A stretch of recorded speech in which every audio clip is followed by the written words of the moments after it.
podcast that you're about to listen to is the podcast that you're about to listen to.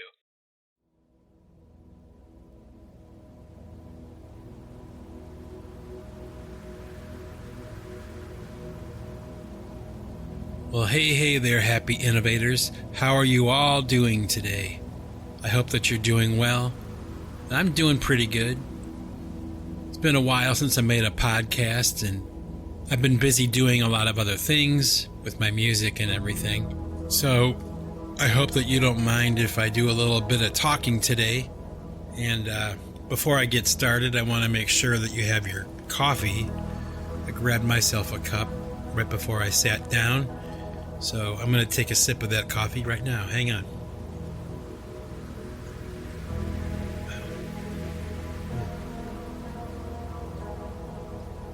Okay. Anyway, so I'm sure that all of you that are listening to this podcast are well aware of all the shenanigans that are going on with Donald Trump right now, and the MAGA movement and the Epstein files, and basically the first 100 days of Donald Trump's second term as President of the United States. And I know I'm paying attention to it because you really can't look anywhere without seeing something about it on the internet. And I'm so shocked by what's going on right now that, I mean, I knew I was going to have to make a podcast about it. And, I thought about making a podcast maybe like, a few days ago or whatever. And I thought, you know what I'm going to do is I'm going to wait for things to kind of simmer a little bit with this whole Trump Epstein files scandal thing, and see how things kind of unfold a little bit before I talk, because everybody and their brother has a podcast now, and everybody has an opinion about this stuff. And because most of the content creators are trying to make money, they'll make a video right away, a response or a reaction to whatever's going on. And, I guess that's a practical approach if you want to make money off of your podcasts. But I don't really care about that kind of stuff. And I've kind of decided that I'd sit back a little bit and be one of the last people to comment on things, So hopefully you can get behind that idea, and you'll be willing to sit down with me today to listen to a couple of my ideas or a couple of my thoughts about what's going on. Now, I suppose I should probably start by saying in this podcast that I did not vote for Donald Trump, okay? Although I liked him as a candidate, I did not cast a vote for him. But I have been watching him very closely, and I have to say that I'm impressed with, so far anyway, the first 100 days. I'm impressed with how much he has gotten done. I mean, the first few months, it was like a fire hose of activity just hitting you in the face every day.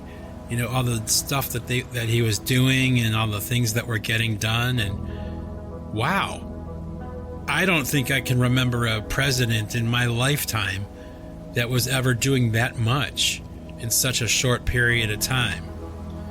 So I have to say that, in all fairness, that overall I'm pretty happy with the way Trump has been doing things. There's a couple of things that I question, a couple of things that I think are kind of rotten. I guess one of the things I could mention is Donald Trump's $5 million gold card visa, where people can pay $5 million and get like instant citizenship here in the United States. And when I saw that, I guess that was my first signal that, this could be heading in the wrong direction. I mean, I kind of thought, like, right when Trump was elected for the second time, and he was being sworn in for the second time, I kind of thought to myself, like, this time is either going to be very, very good or very, very bad. It won't be too much in between. And I have to say that so far, a lot of it has been really good. But the first chink in the armor that I noticed was the $5 million gold card visa. That was where it started for me. I thought, okay, that's strike one for Donald Trump, because I think that's absolutely horrible. And then I would say when Elon Musk was in the Oval Office and hanging out there with his son and doing all that stuff, and just silliness, Trump out in the parking lot of the White House with a Tesla, advertising Tesla from the White House. Yeah, that was pretty lame, and that was strike number 2. Okay, but then, just when I really kind of thought, Trump couldn't do anything stupider than that, all of a sudden he starts to deny this whole fiasco with the Epstein files, and there's nothing to see here, that kind of thing. And I'm just like, oh my gosh, I can't believe it. I can't believe that Donald Trump would be that foolish, to do something like that. I guess there are some people that think it's some kind of plan. He's playing 5D chess with somebody, and we don't understand what's going on. And down the line, we'll see that he was really doing the right thing or whatever. But I don't know. I don't know. I think that things are going to start to get worse for Donald Trump and his administration this time around. I mean, I'm happy with RFK and what he's doing. I'm happy with Tulsi Gabbard and Marco Rubio. And I'm not sure what Pam Bondi is up to. I guess I worry sometimes that, there is this trail of these really professional women in Donald Trump's past that he kind of threw under the bus when they went to bat for him. Namely, Sidney Powell, his attorney, that he just kind of threw under the bus. Jenna Ellis is another one. That poor woman, the crap that she was put through by the Democrats, but Donald Trump did not come to her aid and did not bail her out or help her out. And now I'm kind of wondering if somebody like Pam Bondi is going to be next on that list. These women that were just kind of thrown under the bus, and I'm not quite sure what to make of all that. And of course, what do I know? I'm just a moron with a microphone out here in the middle of Massachusetts, but I don't know. One thing I can say that's impressive, I guess, about Donald Trump is that, when he was running for president the second time, actually going all the way back to when Donald Trump first came down the escalator, from that moment on, it was just a melee on this guy. The Democrats just went after him and did not let up, and they threw the world at him. I mean, think about it. They threw everything at him. And so many people that worked around him were just destroyed, and left in his wake as he continued to go forward, And I never thought that anybody would ever be able to, take Trump down. I just didn't see anybody. I mean, after a while, I just didn't see anybody that was going to be capable of doing that. I mean, they tried everything. They even tried to send him to jail. They tried to kill him, and that didn't work, Although that's a little bit shady, I must admit. I'm not quite sure how I feel about the whole Trump assassination thing. I'm not quite sure that things unfolded the way that we're being told they did. And that's all I'm going to say about that. But one thing I can also say about Donald Trump is that despite having the world thrown at him, I mean, everything but the kitchen sink thrown at him by the Democrats and even by some Republicans, nobody was able to take him down. No, they weren't. And how ironic, or how interesting, that the only person really that's capable of taking Donald Trump down is himself. And if you ask me, that's like precisely what he's doing right now. He's taking himself down. He's turned his back on his base. I don't know. I guess I kind of hope that it's part of a plan, and down the road somewhere we'll see, oh, that's why he did that. But as of right now, I don't see any reason or any logic behind what he's doing. It's very strange. And Trump is the kind of person that can only be undone by his own hand. I mean, think about that. The Democrats were doing all this kind of lawfare, all that kind of stuff, and they still lost. And there was a lot of optimism and a lot of hope when he took office for the second time. But I'm starting to lose my confidence in him, day by day, little by little, and I'm glad that I didn't vote for him. I'm kind of shocked I'm saying that, because, like I said, his first 100 days in office, which, historically, a president's first 100 days are like when he manages to get the most done, before there's interference or the opposing parties get in there and mess things up.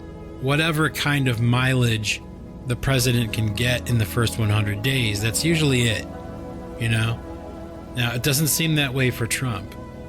And, to Donald Trump's credit, I gotta say, when it comes to like money and trade and world economics and things like that, I don't think there are too many people that are as knowledgeable as he is.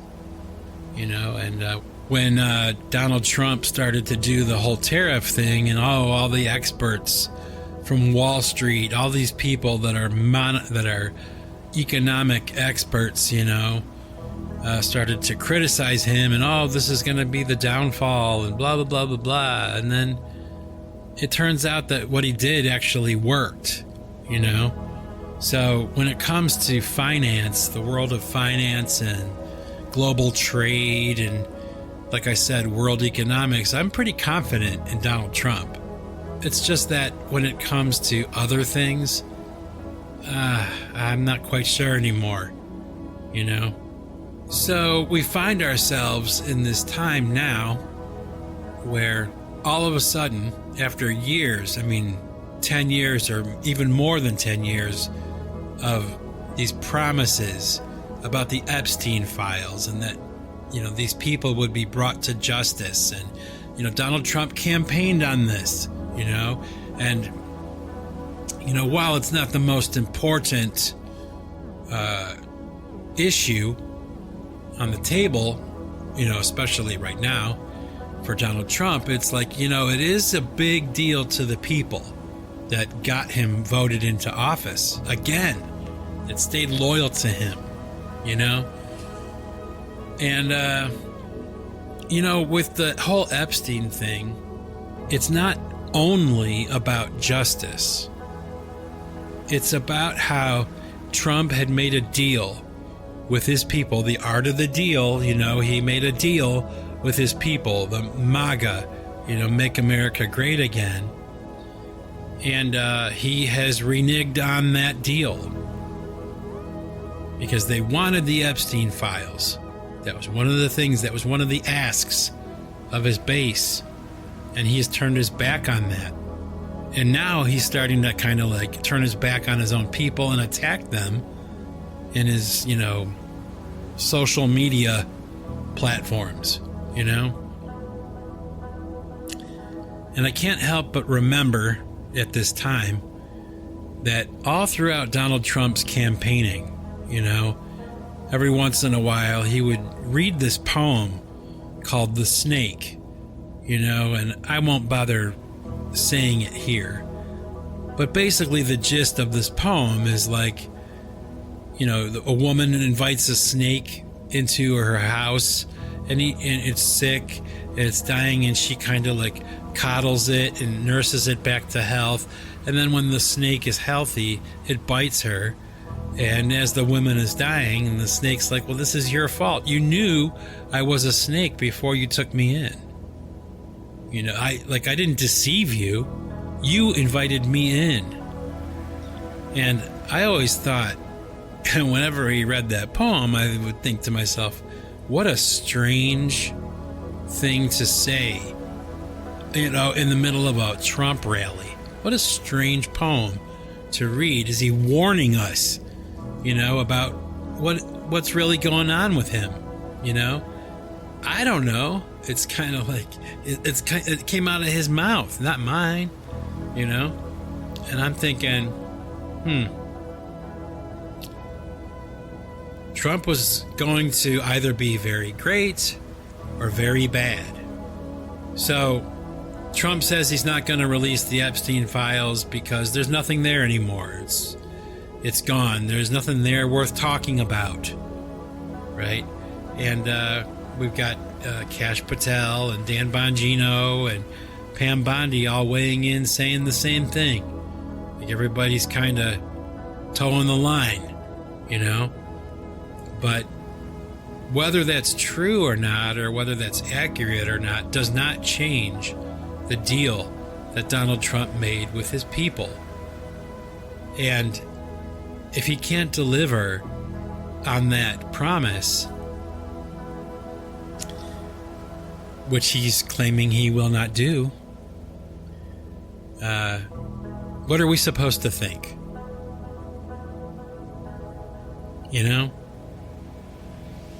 Now, in lieu of all this, there's all these talking heads that are popping up, and they're saying all kinds of shit about, Donald Trump's this and Donald Trump is that's bad. He was on Epstein Island.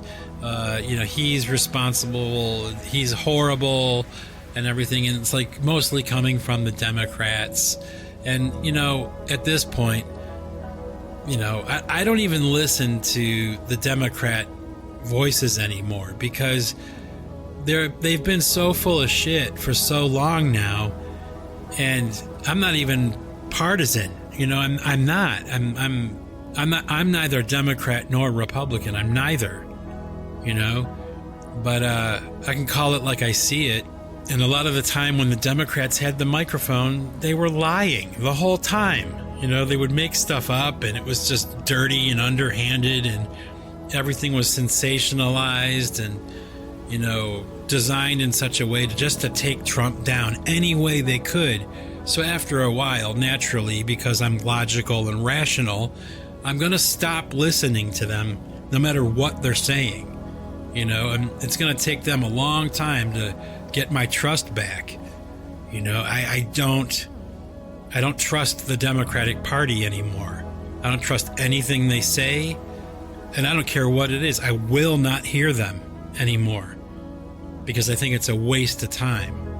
But one thing I can say, after all this and all the shenanigans and the inauguration and the election and all the stuff that's been going on, all right, this whole thing with the Epstein files and the MAGA people kind of turning on Trump and all that, it goes to show you, if not anything else, that the Republican Party is not only capable, okay, like the Republicans can and will and are criticizing their leaders because they can and they will, and they are doing that right now.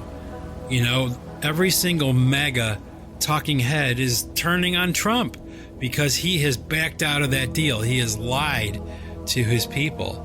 And you could think what you want or whatever about Trump and the Republicans, but one thing is for sure, the Democrats that are coming out in droves right now to attack Trump on this whole Epstein files thing, those same people are not capable of criticizing their leaders. When their leaders are doing stupid things and their leaders are full of shit, they all toe the line. No matter what is going on, they will lie They will lie just to keep the ball in the air and to make their people look like, not wrong or lying or whatever. Like, come on. Did anybody really need a doctor to express professionally that Joe Biden was cognitively failing? You needed a doctor to tell you that, or you needed some kind of official statement? Give me a break. If you watch one speech from the guy, he could barely put sentences together, and they would not admit that that was true. But on the Republican side, the MAGA side, they will hold their leaders accountable if they don't deliver. And that's what a large part of this whole thing is about to me. That's what it tells me. And that's the difference, in 2025 between, your far lefty and your far righty. That's the difference. That's the gap. The Democratic Party is incapable of criticizing their own people, because if they do, they get attacked. And with the Republican Party right now in America, they can speak the truth. And they can call their leaders out on their bullshit. And they will do that, and they are doing that. And this situation with Trump right now and the Epstein files is symbolic. That's what Trump doesn't get about this situation, is that it's not just about justice. It's a symbolic gesture. It's symbolic. He needs to deliver on this. This was like one of the number one asks of the MAGA movement. There were a few others too, okay? Like mass deportations and all that kind of stuff. And I have my opinions about that too, okay? Because, let me tell you, I worked labor most of my life. I was a struggling musician, and I worked a lot of construction jobs and that kind of stuff. I worked as a laborer and all that kind of stuff. And I worked with Mexicans, okay? And I will tell you this, and I know this from personal experience, that those guys that I was working with on those construction sites that were Mexican, they worked circles around me. I mean, I never saw anything like it before in my life. And it wasn't just once or twice. It was every single time that I worked with guys that were Mexican, but they could barely speak English. They worked so hard and were capable of so much more than even like I was, That's the takeaway I got from that. So how do I feel about immigration? If you're an illegal immigrant, if you're illegal, you gotta go. I mean, come on, you gotta go. But now Trump is starting to do this thing where he's starting to kind of change that a little bit. He's like modifying it, like, because the rich folks that run the farms and the things that the hotels or whatever, the guys that own these places, they rely on that cheap labor. So now they're starting to change their mind about it right in the middle of all this, and it's like, okay, yeah, whatever, man. Like I said, this whole Trump administration, while starting out very great and like, wow, unbelievable, I just kind of see it heading in the wrong direction right now. And I don't know what to really think about it, but I don't know. What do you think about it? Everybody has an opinion, especially if they're like a living, breathing, thinking human being. And I don't know, man. I gotta laugh at all of it. And you have to as well. Because if you can't laugh, you'll cry. Right? I mean, it's so goofy and messed up. I do kind of wonder, this is an interesting thought that I've had lately. Like, is it possible if there's like a breakaway from MAGA, like that party breaks away from Trump, is there some kind of middle ground where like the moderate Democrats and the MAGA movement could get together to start another party, something that's, like a mix of both, right? Is that possible? I don't know. One thing is for sure, I don't think that any of this is going to go away for Trump. The stuff with the Epstein files is not going to go away. It's going to haunt him for the rest of his presidency. And probably every single speaking engagement that he has, there will be somebody asking about the Epstein files or making some kind of comment in that regard. This will not disappear after the 5-day news cycle. This is gonna sting for a long time until he remedies it. And I can't think of a way that he could walk it back now. I think it's too late. Because even if he came out and said, you know what, we're going to do what everybody wants now. We're going to release the Epstein files that I used to claim were there. Now I claim they're not there. And I guess I'll claim that they're there again and I'll release them. Even if he did something like that, I think it'll fall on deaf ears. I can't believe that President Donald Trump, could mishandle the situation so badly that it will be his political demise. Like, he made a huge mistake on this one. Everything else is arguable, but this one, he made a promise, he made a deal to the people that elected him into that office again, that he would deliver when it came to the Epstein files.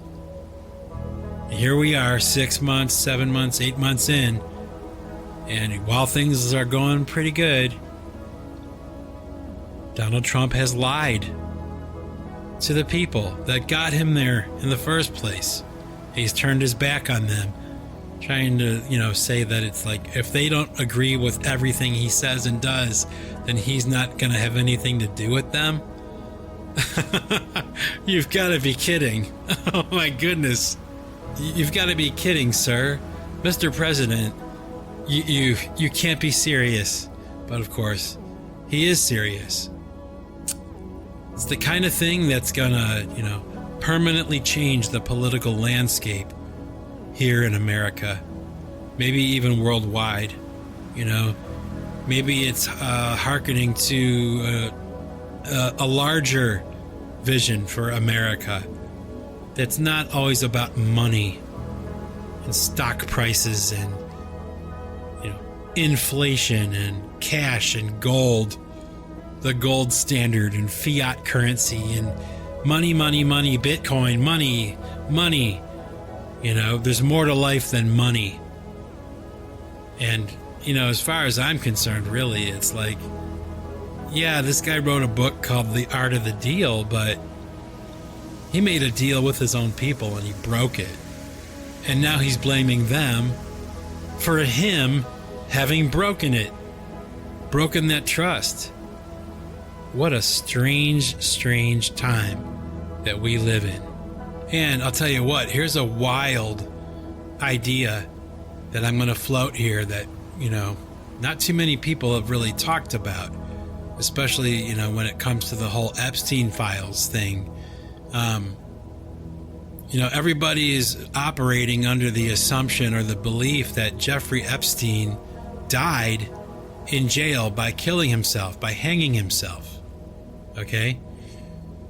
But I always thought that was kind of like possibly a bullshit story, that somebody like Jeffrey Epstein, on the level that he was at, being held in a prison cell, okay, maybe, but killing himself, like dying in jail, I don't think so. I don't think anybody snuck in there and killed him either. I personally believe, at least probably 85%, okay, I believe that Jeffrey Epstein never died. That he was walked out of the jail and is living somewhere on a remote island somewhere. And I mean this, I'm not kidding. It's actually a plausible explanation as to why there's such little information around this guy. I don't think that he ever died. And, you know, this may sound strange to you, but you can Google this. You can look this up, that David Copperfield, the famous illusionist, the famous magician, was good friends with Jeffrey Epstein. They hung out together all the time, and they bought properties together or something, and they were buddies, you know? And there's a lot of phone calls from David Copperfield to Jeffrey Epstein when he was, quote, in jail. And not too long after that, Jeffrey Epstein hung himself. And he died. That's over, you know? So I have my thoughts and my questions about that. I kind of wonder, like, is it possible that Jeffrey Epstein never died, and that somebody like David Copperfield, you know, a master magician, helped him pull it off? You know, they got more money than you can count, and more resources than we'll ever even be able to relate to. So, did he escape? Maybe. I think that he probably did. And I think that he probably did because these guys that are on Jeffrey Epstein's level, that are that high up, they're beyond like governments and stuff. You know, they don't answer to anybody. And they don't care. And they don't care because they don't have to. We do, because we're just plebes, you know, we're just regular people. But trust me, there's a high up, you know, faction of people on the planet that do not answer to any authority other than their own. And while I have no proof of that, I'm sure if we all looked close enough at a lot of different things, like if we just look at this Jeffrey Epstein situation with Trump and what's going on and all the weird connections with all these people, hey, if you just look at it and see it for what it is, what do you see? You know, you don't need an expert to break it down for you and have documented proof that this is what happened and this didn't happen and whatever. It's like, what do you see? What do I see? I see a situation where there were a lot of guys with a lot of money and they have a sexual appetite they will not suppress because they don't have to. We have to. Because if we do certain things like that, we get in trouble. But they don't get in trouble, okay? And this whole thing with Trump right now and Epstein and the MAGA movement and all the doubts and questions, that's basically what it's saying is this question, right? Like, can these people that we don't see, that are really high up or whatever, that are really important and powerful people with lots of money, do they have to answer to the law like we do? And the answer is probably going to be, again, for the millionth time in human history, no. They don't have to go to jail. They don't have to get in trouble like normal people do. They don't. And nothing's going to change it. It's never going to change. And that's the message that I'm getting from Donald Trump and all these shenanigans that he's pulling right now. And there's all these people that are like on the far left that are like cheering for this because Trump's going down, you know? And like I've said before, even about like Hillary Clinton or Bill Clinton or any of the leaders from the past that you guys all remember, Barack Obama, you know, it's not, when those people go down, when they get in trouble of some kind and there's a scandal or whatever, that's not a reason to celebrate. It's tragic. It's tragic when somebody that has that much power and intelligence and influence and public trust betrays the public and they do something really wrong and really stupid. That's not dancing in the streets. That's tragedy for you and I, regardless of what side of the aisle you're on. When there's a failure on behalf of our politicians to fulfill their duties to the public trust, that's rock bottom. That's the worst. And if you don't see it that way, then you need to check yourself, because it's nothing to celebrate. This is not good news, okay? Even for Democrats. Well, for them it probably is, because it's almost like they're not even rational anymore most of the time. Not all Democrats. There are some moderates, I think, that still have a brain in their head, but damn, over the past 4 years, or even 8 years, they've been horrible. You know, the party I used to belong to, for the most part, now, I don't even recognize them anymore. And like I said earlier in this podcast, I will not hear them anymore. I can't, after 8 years of hearing their bullshit and the horrible things that were done,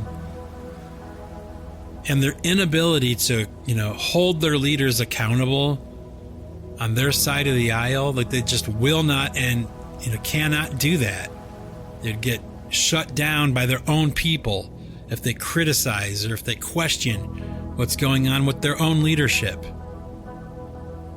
But I guess to the credit of the Republican Party, they are proving at this very moment, as I'm speaking right now, that not only can they hold their leaders accountable, they will hold their leaders accountable. And if Trump does not deliver what they have demanded, what they are calling for, it'll be Trump's undoing. And any of his children that want to run for office afterwards, or family members or whatever, are going to be marred by this. By this. This is the thing. It matters more than anything else, because it's symbolic, Mr. President. It's symbolic to your people that the swamp can be held accountable, right? And it ain't gonna happen. So quit asking. That's what he's saying, right? That's what Trump is saying. The only thing that I really want to say now at the end of this enormous rant that I just did about this situation with Trump and Epstein and whatever is a question, okay? What about Ghislaine Maxwell? What about her? There's talk now that she's going to be released from prison. Maybe she'll be exonerated of all the charges against her because of what Trump has said. And I don't really think that's going to happen. But going by, past history, especially the way that, in politics, like the way that women are treated, like Sidney Powell, Jenna Ellis, and Pam Bondi, and I guess in this situation, Ghislaine Maxwell as well. Are they all just going to get thrown under the bus? Is Ghislaine Maxwell going to be found in her cell hanging herself in the next few days? Because she's talking about, spilling the beans, and she knows what happened. Trump's saying nothing, there's nothing there. Pam Bondi says there's nothing there, but there's Ghislaine Maxwell sitting in a cell somewhere. She'll tell you a story. She's got some names that she could share, I'm sure. She knows the whole thing, especially if it means her freedom. Oh my goodness, can you imagine? It would just be like, it's like a movie, like a TV show. It's so crazy. It's fiction, but it's not fiction. This is the real world that we're, seeing. This is the world that we see. But I wonder, deep down in my heart of hearts, I wonder, in the next few weeks or something, is Ghislaine Maxwell going to wind up, being murdered somehow, or she'll die so she can't talk. And if that happens, then we're all going to know, like, this situation with the Epstein files, Donald Trump, and the MAGA movement, and even the Democrats that are jumping on Trump's head right now about all this. They're relishing the moment because Trump is going down by his own hand, or his own words, his own mouth.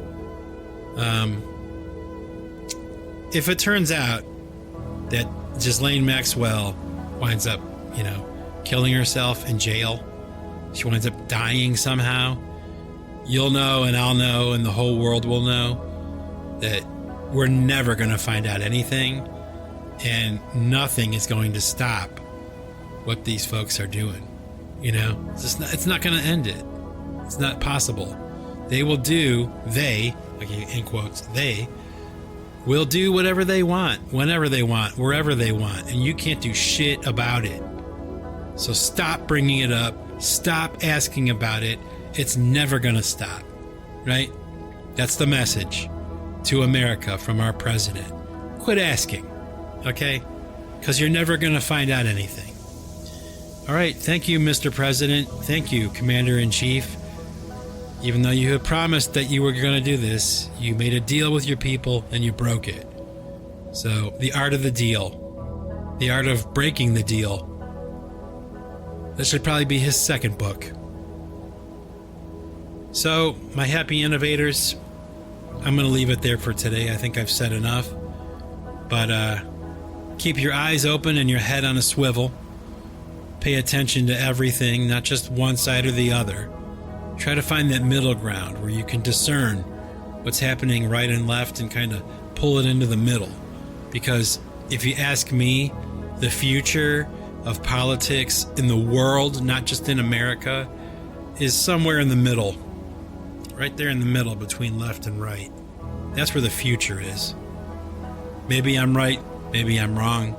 Nobody knows. But anyway, that's it for today, my happy innovators. I hope that you're all doing well. Hope that life is going good for you.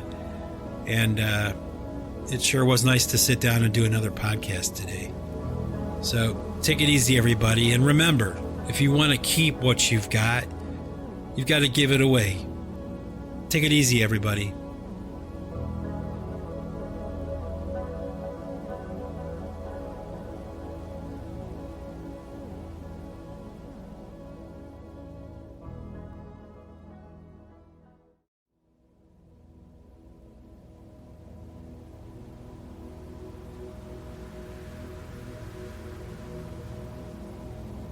Well, hey there, happy innovators. For all of you that were kind enough and gracious enough with your time to stick around to the end of the podcast for some music, I've got some music that I'm going to share with you today. I have a cover version of the song Hear That Sound by the group In Excess. You know, I did the cover version of that song a long time ago. I started it probably 5 years ago, and I found the session for it not too long ago, maybe like a month ago. And, I loaded it into my system and, I kind of thought, oh, it's a good jumping off point. I mean, I can do some work on it and kind of make it sound as good as I possibly can, So that's what I did, and that's what we're going to hear right now. So without any further ado, the pipe choir cover version of the In Excess song, Hear That Sound. I hope that you guys like it. Take it easy, everybody, and enjoy. Peace out.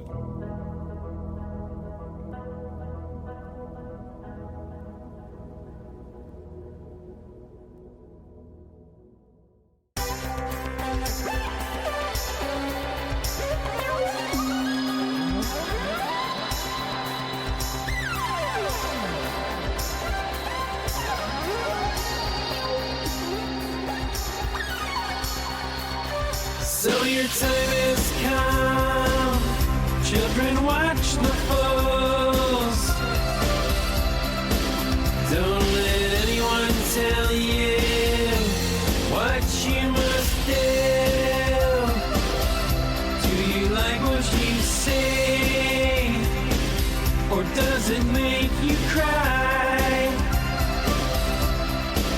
Use your imagination to start a fire. Hear that sound. There's a voice to be found, making changes go round. Hear that sound. In my selfish ways, disappeared one day, with the realization of a new way. marches of the parade, coming into view. Our hearts full of promises of all we can do. Hear that sound? There's a voice to be found, making changes go round. Hear that sound? So your time has come. Children, watch the fools. Don't let anyone tell you what you must do. Do you like what you see? Or does it make you cry? Use your imagination to start a fire. Hear that sound? There's a voice to be found, making changes go round. Hear that sound?